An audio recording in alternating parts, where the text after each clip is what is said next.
parole au docteur Chérif El-Ouazzani, qui nous dira comment a émergé le jeûne dans la pratique religieuse islamique et comment a-t-il évolué par la suite.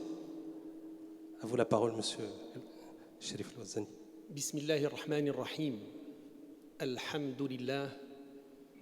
الحمد لله الذي هدانا لهذا وما كنا لنهتدي لولا أن هدانا الله والصلاة والسلام الأتمان الأكملان على سيدنا محمد وعلى آله وصحبه وصل اللهم على إخوانه من الأنبياء والمرسلين وخاصة منهم سيدنا إبراهيم وسيدنا إسماعيل وسيدنا إسحاق وسيدنا موسى وسيدنا عيسى وكافة إخوانهم من الأنبياء والمرسلين وانفعنا اللهم بالإيمان بهم وبمحبتهم آمين آمين يا رب العالمين.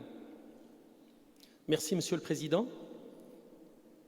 Merci mes chers amis.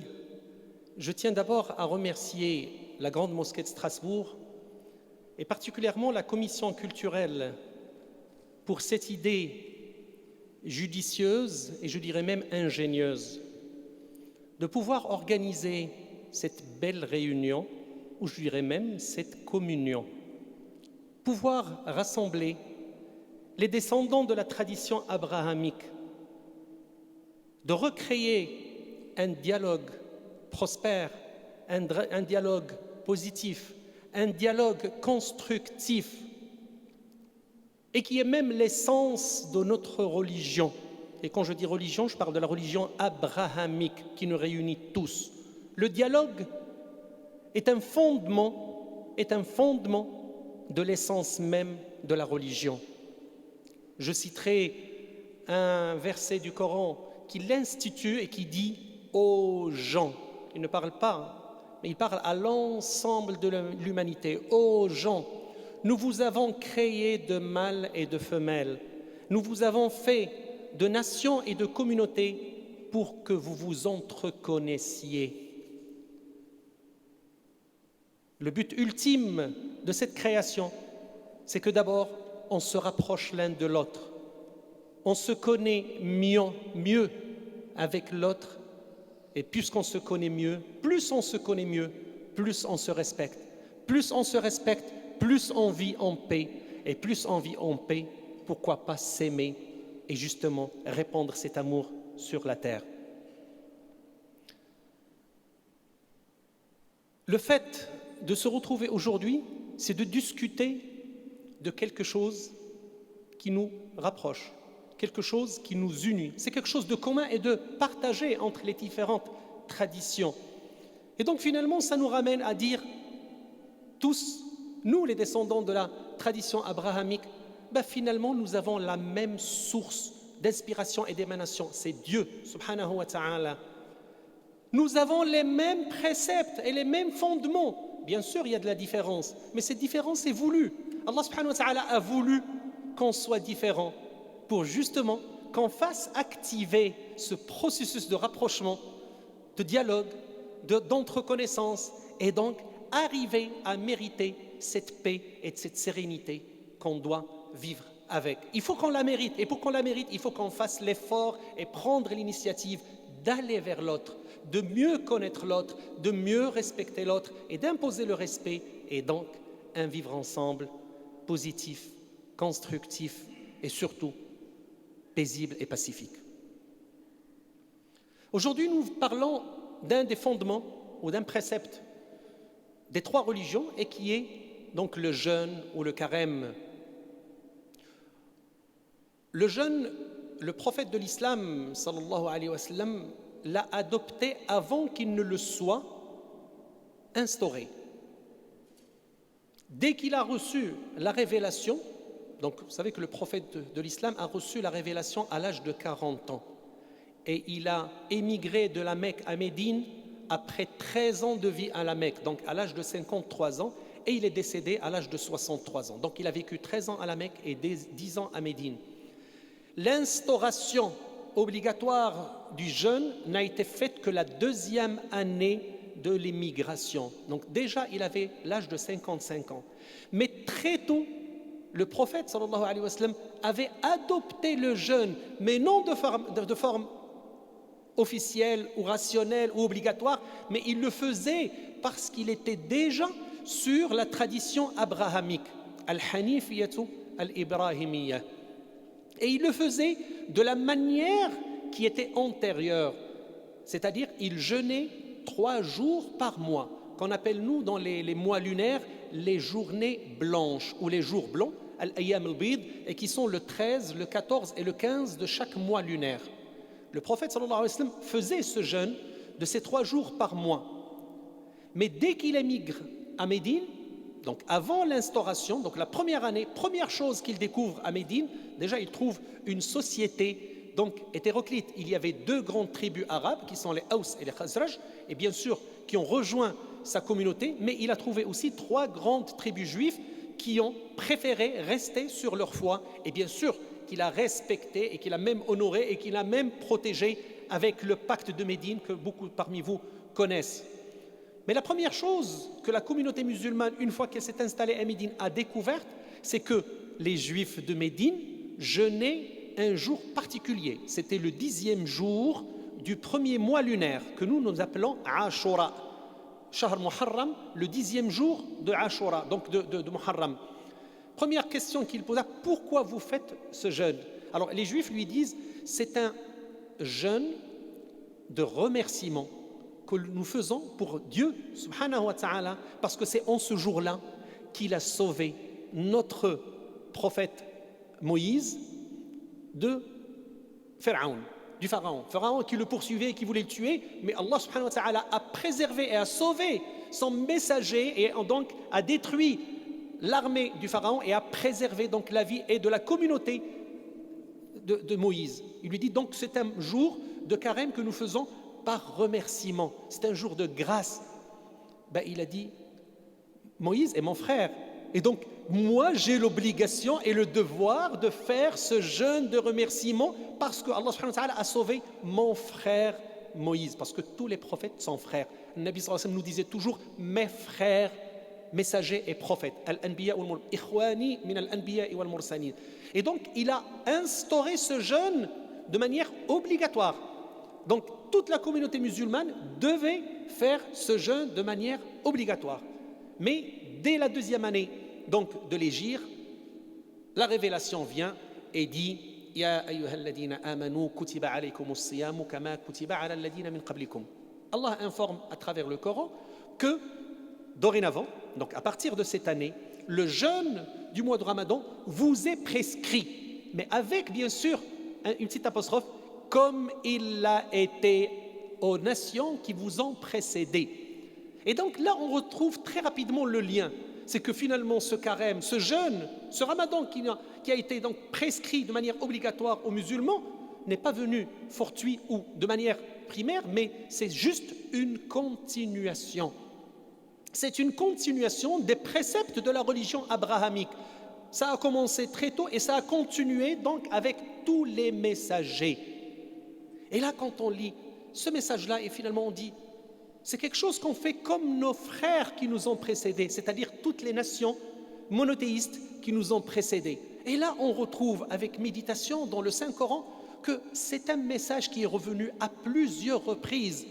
Quand Allah subhanahu wa ta'ala interpelle le prophète Mohammed et lui dit « Ô Mohammed, tous les messagers que j'ai envoyés avant toi avaient la même mission et le même message à transmettre. C'était demander à vos nations de consacrer l'unicité divine et de répandre la paix et la sérénité entre les différentes composantes de votre communauté. » Donc on dit que même le message de la foi, c'est un message qui est finalement une continuation. Ce n'est pas quelque chose de premier, ce n'est pas quelque chose de nouveau, mais c'est une suite. Quand le prophète sallallahu alayhi wa sallam nous dit, un de ses compagnons lui dit au prophète, quelle est l'essence de la religion musulmane? Quelle est l'ultime chose que nous devons retenir? Il lui a dit, j'ai été envoyé pour parfaire la bonne moralité et l'éthique. Pour parfaire, ça veut dire quoi? Pour continuer ce qui a été déjà entamé avant moi par mes frères messagers qui m'ont précédé. Et donc finalement, l'essence même des religions, c'est quelque chose qui se poursuit, mais qui se renouvelle à chaque révélation, à chaque nouveau messager qui vient. Il doit réitérer et renouveler ce message. D'abord, avoir une foi en Dieu. La foi en Dieu, c'est déjà lui reconnaître sa magnificence, sa divinité et surtout son unicité. Et deuxièmement, et c'est ça le plus important, c'est répandre l'éthique et la bonne morale parmi tous les sujets de Dieu. Donc, ça, c'est quelque chose qui nous rassure et qui nous dit nous appartenons à la même source, nous appartenons à la même foi, nous appartenons à la même tradition, mais sauf que ces différences qu'on retrouve aujourd'hui, ce sont des différences qui sont voulues par Dieu. Il nous dit dans le Coran, si votre Dieu avait voulu,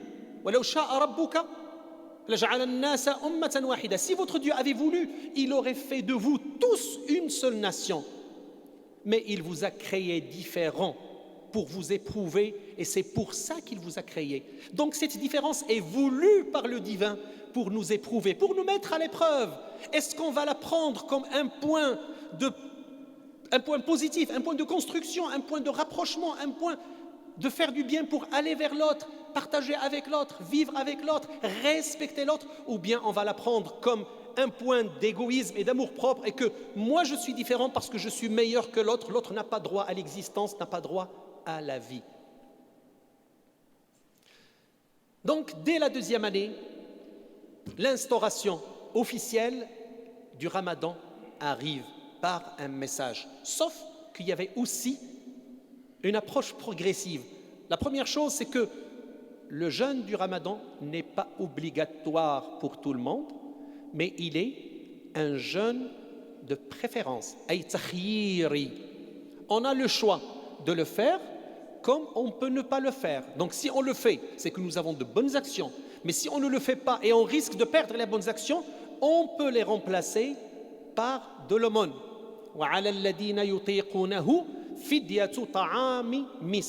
Il nous dit ceux qui ne peuvent pas le faire ou qui ne veulent pas le faire, ils peuvent, à la place du jeûne, chaque jour qu'ils n'ont pas jeûné, nourrir une personne.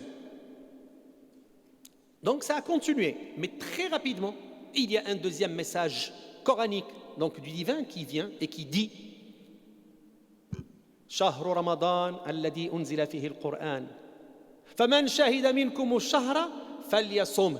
Et là, le choix n'est plus donc dans le jeu, voilà, et c'est l'obligation, mais une obligation avec de l'exception. Naam. Exactement. Alors, le Coran a cité deux cas. Il a dit وَمَنْ كَانَ مِنْكُمْ مَرِيضًا أَوْ عَلَى سَفَرٍ. Celui qui est en voyage ou est malade ne le fera pas.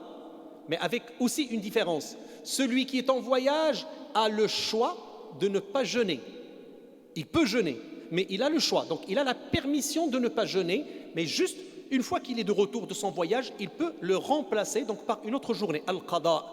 Par contre, dans le cas du malade, il a dit il a l'obligation de ne pas jeûner. Il n'a pas la permission, mais il a l'obligation de ne pas jeûner. Parce que Allah subhanahu wa ta'ala, le divin, ne nous veut que le bien. Et nullement ne veut à ce qu'on se fasse du mal. Et donc, il n'y a pas d'autoflagellation dans la religion, mais il n'y a que le bien et la sécurité. Et donc, tous ceux qui sont malades et qui risquent, à travers le jeûne, d'aggraver leur maladie, ont l'obligation de ne pas jeûner.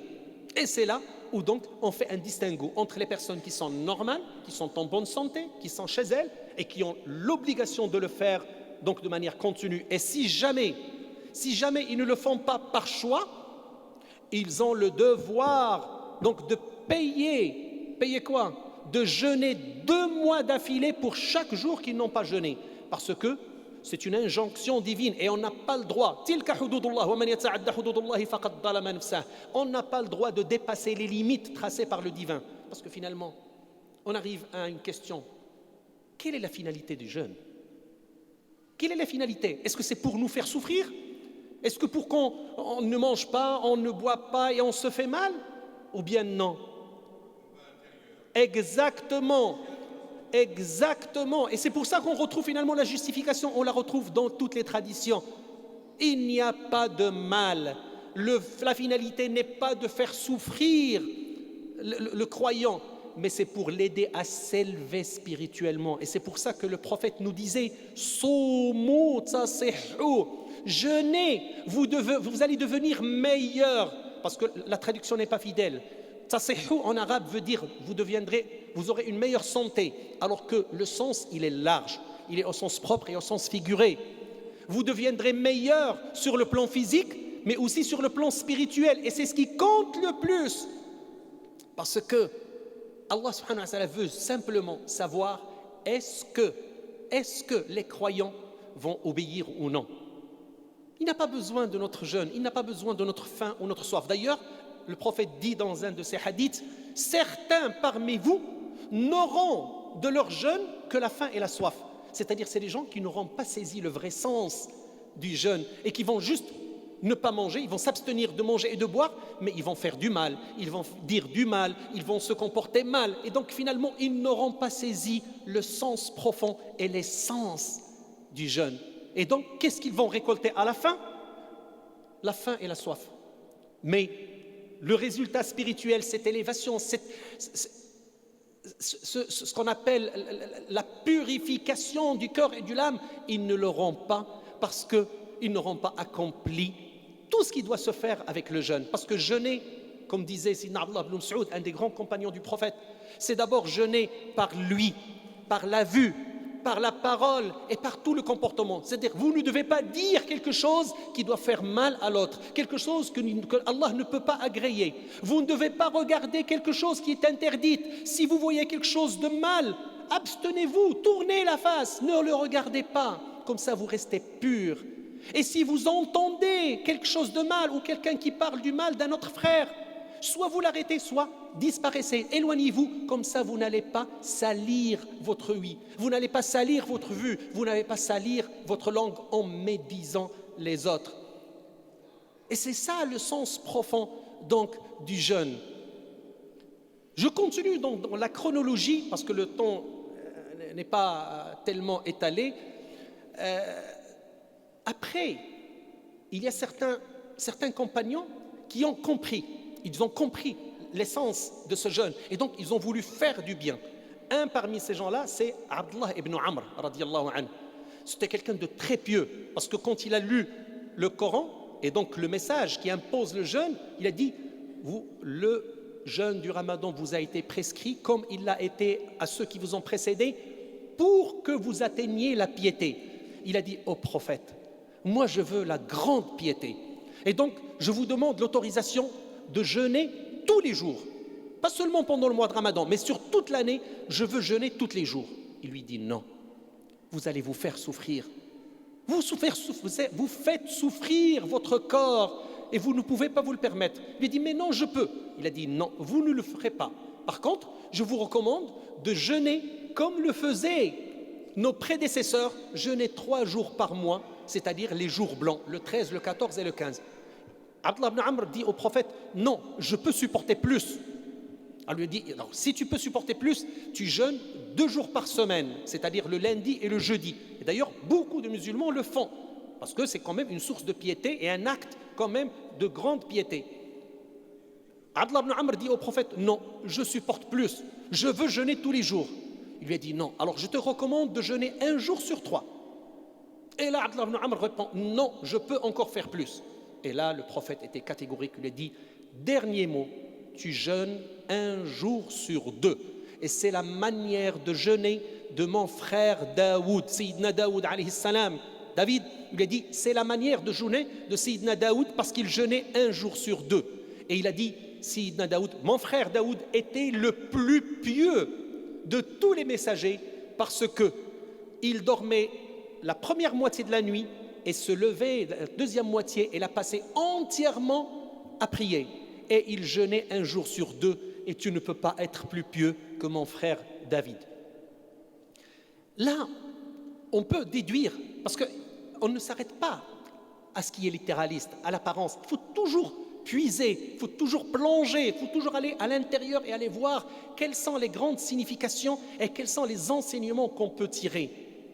Ce qu'on peut tirer au maximum, que finalement, c'est un mois de piété, c'est un mois d'adoration, c'est un mois de rapprochement du divin.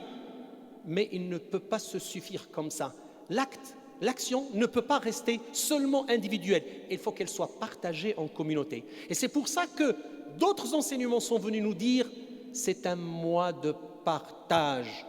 Et le prophète disait, sallallahu alayhi wa sallam, tous ceux parmi vous qui donnent à manger à un jeûneur, donc pour qu'il puisse rompre son jeûne, auront exactement la même qualité et le même nombre de bonnes actions que le jeûneur, sans que ça réduise la bonne action du jeûneur. Et il a institué un certain nombre d'orientations et d'actions qui poussaient et qui aidaient justement à ce que ça ne soit pas un mois seulement d'adoration avec le divin, c'est-à-dire il n'y a pas que le vertical qui compte, mais il y a aussi l'horizontal. Parce que nous avons été créés en communauté, d'abord en communauté restreinte, mais aussi en communauté humaine.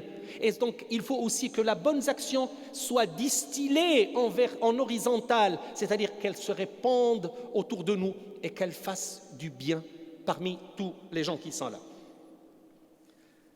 Il y a un jeûne dont nous a informé le prophète sallallahu alayhi wa sallam, mais qu'il n'a pas fait. Il a dit, ce jeûne se faisait chez mon frère Moïse et Jésus, donc chez les Juifs et les chrétiens, c'était le jeûne du silence. Et là, je m'adresse à des gens qui le connaissent, le jeûne du silence, et ça a été cité dans le Coran. Sayyida Maryam, alayha salam, disait « Inni nadartu ila ar-Rahmani sawman. Inni nadartu lir-Rahmani sawman. Wa lan ukallima al-yawma insiya. » Et donc, elle a voué, c'est un vœu, elle a voué au Créateur un jeûne qu'elle a qualifié et qu'elle a quantifié. Nabi sallallahu alayhi wa sallam, notre prophète, a dit c'est un jeûne qui a été fait, mais nous, on ne le fait pas. Par contre, on s'en inspire. On s'en inspire pour certains moments. Et il a qualifié 2 moments essentiels. Il a dit le jour de la grande prière du vendredi, nous avons l'obligation de ne pas parler. Et d'ailleurs, il y a un hadith qu'on cite toujours avant que le khatib ne monte sur le perchoir, c'est que nous ne devons pas parler pendant que le prêche se passe.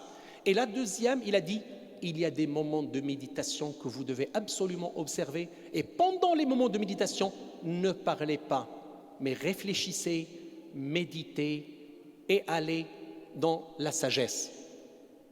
Et puis bien sûr, il y a le jeûne thérapeutique. Mais ça, c'est une déduction. C'est rien que dans les années 60 que la médecine moderne a découvert qu'avec le jeûne thérapeutique, on peut guérir un certain nombre de maladies, particulièrement les maladies cancéreuses et certaines maladies dermatologiques et surtout certaines maladies gastro-entérologiques. C'est prouvé et c'est pratiqué et aujourd'hui, c'est largement répandu. Là, ça nous ramène à la parole du prophète où il a dit « Jeûnez, vous deviendrez plus fort, mais aussi sur le plan santé, parce que le jeûne permet sur les heures donc, où on s'abstient de manger et de boire, d'éliminer un certain nombre de toxines. Et on sait, la médecine maintenant nous l'a prouvé, que par exemple certaines cellules mauvaises, surtout les cellules cancéreuses, s'alimentent, elles ont besoin d'aliments 1000 fois plus qu'une cellule saine. Et le fait de priver une cellule d'alimentation pendant 17, 18 ou 18 heures, on arrive à la tuer ou carrément à réduire son activité, surtout de division. Et elle ne peut plus c'est-à-dire l'expansion n'est plus possible et donc la guérison est possible et donc souhaitable. Un des points forts qu'on peut déduire du jeûne, c'est l'équité. L'équité, c'est que pendant une journée, tout le monde est sur le même pied d'égalité. Le roi, l'esclave, le ministre, le commerçant, le riche, le pauvre, le blanc, le noir, il n'y a aucune distinction. On est tous égaux devant Dieu. On doit jeûner de l'aube jusqu'au coucher sans aucune distinction ou regard à la position, à la richesse ou à la majesté. Ça, c'est un point très fort. Et d'ailleurs, on le retrouve, cette équité, on la retrouve aussi dans un autre précepte, et qui est le pèlerinage. Parce que pendant le pèlerinage à la Mecque, nous nous habillons tous de la même manière, 2 morceaux de tissu, qu'on soit riche, qu'on soit pauvre, qu'on soit roi ou qu'on soit esclave. Il n'y a aucune distinction par la forme. La seule distinction, c'est par la piété et par la foi. J'ai parlé du partage, de la solidarité, la protection. Une des paroles du prophète sallallahu alayhi wa sallam, il disait As-sawmu junnah. Le jeûne est une protection. Le jeûne est une protection parce que ça nous protège de nos désirs et de nos envies, particulièrement les désirs qui sont négatifs, les envies qui sont néfastes. Ça nous préserve parce que le fait de jeûner pendant des heures, de se concentrer, de méditer, on arrive à expier et donc à éliminer toutes ces mauvaises envies et ces mauvais désirs. Et puis, la promesse qui nous a dite, et je pense qu'elle est la même, je n'ai pas une étude parfaite et profonde des autres textes sacrés, mais je suis persuadé que c'est la même. Le prophète nous disait, le jeûneur aura 2 grands moments de joie. Il aura 2 grands moments de joie. Un premier moment se manifeste au moment où il rend le jeûne, parce qu'il a quand même enduré pendant une journée, surtout quand il fait chaud et la journée est longue, et donc le moment où il mange, il sent une joie. Mais il a dit la deuxième joie, et qui est la meilleure et la plus importante, c'est le jour où il sera devant son Créateur et il va le récompenser, parce que le Créateur a dit tous les actes d'adoration des gens sont pour eux, à l'exception du jeûne, il est fait pour moi et c'est moi seul qui vais le rétribuer. Et donc cette rétribution qu'on attend tous et que le prophète nous a décrite, il a dit le mois de Ramadan est réparti en 3 grandes parties, donc 3 tiers. Le premier tiers, c'est une miséricorde. Le deuxième tiers, c'est une repentance, maghfira. Et le troisième est un affranchissement de l'enfer. C'est ce qu'on espère tous et c'est ce qu'on désire et c'est comme ça qu'on loue le bon Dieu de nous accorder, de nous récompenser et surtout d'accepter. Merci.